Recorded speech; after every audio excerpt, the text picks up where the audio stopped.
Hello everyone, welcome to SPM education. आज मैं आप लोगों को क्लास 10th के हिंदी क्षितिज काव्य खंड से चैप्टर 5 उत्साह नामक कविता की व्याख्या करके बताऊंगी।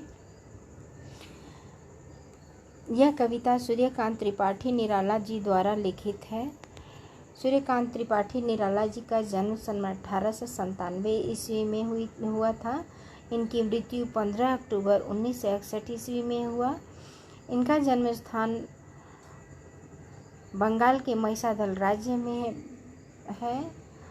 इनकी काव्य रचनाओं में परिमल, गीतिका, अनामिका, तुलसीदास, कुकुरमुत्ता, अड़िमा, अपरा, बेला, नए पत्ते, आराधना, अर्चना इत्यादि है।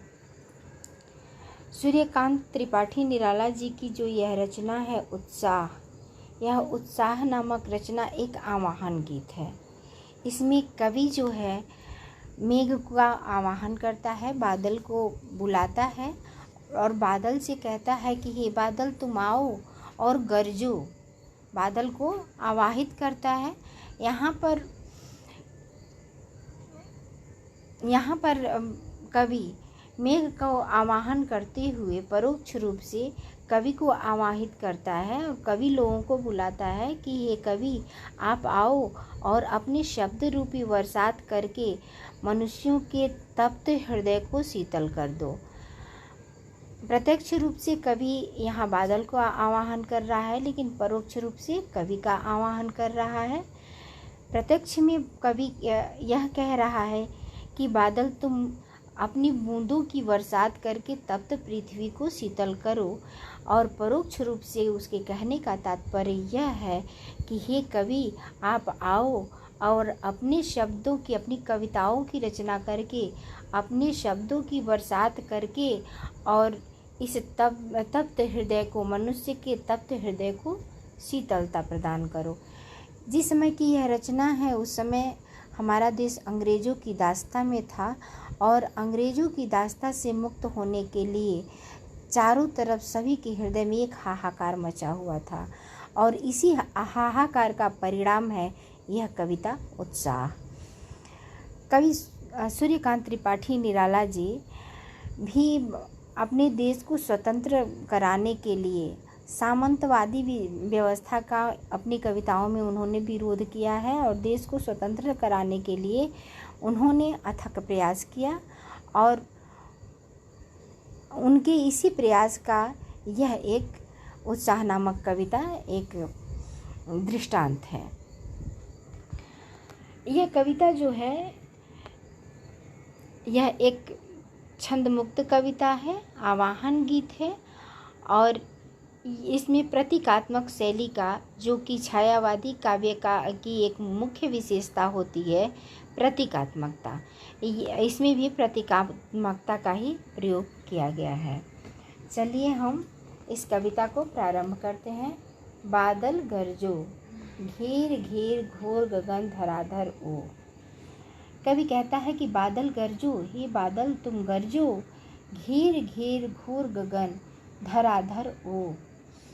धराधर का मतलब बादल, बारिश को, पानी को धारण करने वाला, बरसात की पानी को धारण करने वाला बादल। घेर घेर घोर गगन, चारों तरफ आसमान में से घेर घेर करके सारे बादल को इकट्ठा करके आओ और गरजो। ललित ललित काले घुंघराले, ललित ललित काले घुंघराले, बाल कल्पना कैसे काले। और फिर बादल को संबोधित करते हुए कहता है कवि कि हे बादल तुम्हारे ललित ललित यानी सुंदर सुंदर काले घुंघराले, काले काले घुंघराले बाल हैं, बाल कल्पना कैसे काले। तुम्हारे बाल काले काले घुंघराले सुंदर बाल हैं, जो बालकों की कल्पना कैसे हैं। बाले यानी कि बालक की कल्पना जो होती है, वो छोटे बच्चे की कल्पना होती है, तुरंत वे कल्पना करते हैं और तुरंत वो कल्पना उनकी ख़त्म हो जाती है, फिर नई कल्पना पैदा होती है, नए विचार पैदा होते हैं। तो बालक का मन जो होता है स्थिर नहीं होता है, चंचल होता है, तुरंत वो नई योजना बनाते हैं, फिर वो ख़त्म हो जाती है, दूसरी योजना बनती है। तो इसलिए यहाँ पर बाल कल्पना कैसे काले, जिस प्रकार से बालकों की कल्पनाएं बनती हैं और बिगड़ती हैं। उसी प्रकार से कवि कहता है कि हे बादल, आप भी बालकों की कल्पनाओं की तरह हैं कि तुरंत आप बनना है और तुरंत मिट जाना है।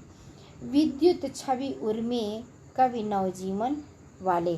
फिर यहाँ पर कहता है कवि कि विद्युत छवि उर्मे, हे बादल, आपके उर्मे यानी हृदय में विद्युत की छवि यानी बिजली की चमक है। आप जब बादल गरजता है तो बिजली भी चमकती है। तो वही कवि कह रहा है कि आप, हे बादल, आपके हृदय में विद्युत की छवि है, बिजली की चमक है, जो कि नया जीवन प्रदान करने वाला है। वज्र छिपा नूतन कविता, तुम्हारे हृदय में नए वज्र छिपा हुआ है, जो शब्दों का वज्र छिपा हुआ है। यहाँ पर कवि के रूप में कहा जा रहा है, बादल को एक कवि के रूप में बताया जा रहा है कि तुम्हारे हृदय में एक वज्र छिपा हुआ है, तुम अपनी नूतन यानी नई कविताओं से फिर भर दो। अपनी नई कविताओं के द्वारा मन में हृदय के वज्र को बाहर निकालो और फिर भर दो, और फिर चारों तरफ उमंग और जोश भर दो।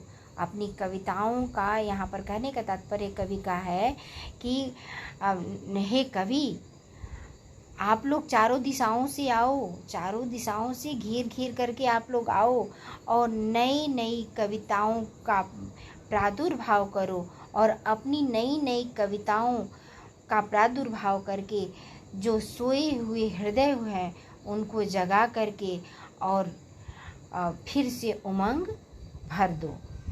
बादल गरजो, हे बादल तुम गरजो।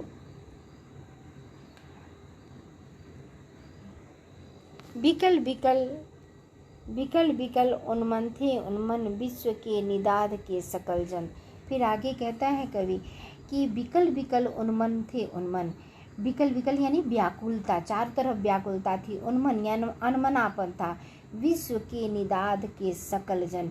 विश्व के निदाद यानी विश्व में निदाद गर्मी से सभी लोग, सकल जन यानी सभी लोग, गर्मी से निदाद गर्मी से सभी लोग विश्व में बिकल व्याकुल थे और अनमने हुए थे।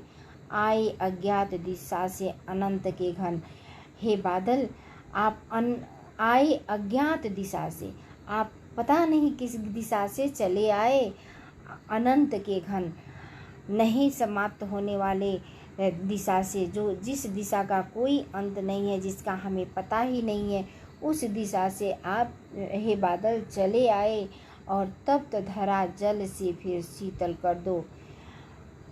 अज्ञात दिशा से आने वाले बादल आप इस पृथ्वी पर फिर से बरस करके इस पृथ्वी को शीतल कर दो। बादल गरजो, हे बादल तुम गरजो। यह चैप्टर हम लोगों का लगभग समाप्त हो गया। इसमें आप लोगों को अगर कोई परेशानी होती है तो आप कमेंट बॉक्स में कमेंट करके और इससे संबंधित प्रश्न पूछ सकते हैं।